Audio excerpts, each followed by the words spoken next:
Greenland ঘিরে যুক্তরাষ্ট্র আর ইউরোপের মধ্যকার সম্পর্কের টানাপোড়েন যখন চরম পর্যায়ে, ঠিক তখনই দ্বীপটির ভবিষ্যৎ নিয়ে চাঞ্চল্যকর তথ্য প্রকাশ করেছে রাশিয়া। গ্রিনল্যান্ড নিয়ে রুশ প্রেসিডেন্ট ভ্লাদিমির পুতিন এতদিন নীরব থাকলেও এবার জানিয়েছেন এমন এক প্রতিক্রিয়া যা শুনে স্তব্ধ প্রায় পুরো বিশ্ব।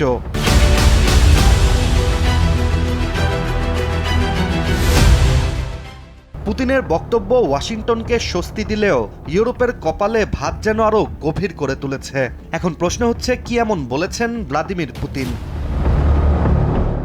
আন্তর্জাতিক বার্তা সংস্থা রয়টার্সের তথ্য অনুযায়ী রাশিয়ার একটি সিকিউরিটি কাউন্সিলের মিটিং থেকে পুতিন সাফ জানিয়েছেন, গ্রিনল্যান্ড কার হাতে যাবে তা রাশিয়ার মাথা ব্যথা নয়। যুক্তরাষ্ট্র ও ডেনমার্ককে নিজেদের মধ্যেই এই বিষয়ে হিসাব নিকাশ করে নেয়ার কথা জানান তিনি। পুতিনের এমন বক্তব্য প্রকাশ্যে আসে এমন এক সময়ে যখন মার্কিন প্রেসিডেন্ট ডোনাল্ড ট্রাম্পের গ্রিনল্যান্ড অধিগ্রহণের আগ্রহ আবারও আন্তর্জাতিক রাজনীতির কেন্দ্রে। তবে দাভোসে বক্তব্য দিতে গিয়ে ট্রাম্প ইউরোপের বিরুদ্ধে কঠোর পদক্ষেপ নেয়ার বিষয়ে এক ধাপ পেছনে সরে যান, যেখানে তিনি শুল্ক চাপিয়ে বা শক্তি প্রয়োগ করে দ্বীপ দখলের হুমকি প্রত্যাহার করে ইঙ্গিত দেন আলোচনার মাধ্যমেই সমাধান সম্ভব। কিন্তু তবুও এই প্রস্তাব ওয়াশিংটন আর ইউরোপের মধ্যে কয়েক দশকের সবচেয়ে বড় ফাটল তৈরি করেছে। আর চলমান উত্তেজনার মধ্যে গ্রিনল্যান্ড বিষয়ে পুতিন ডেনমার্কের দিকেও কৌশলী আক্রমণ চালিয়েছেন। তিনি জানান, ডেনমার্ক বরাবরই গ্রিনল্যান্ডকে উপনিবেশের মতো ব্যবহার করেছে, কঠোর ও কখনো কখনো নিষ্ঠুর আচরণও করেছে।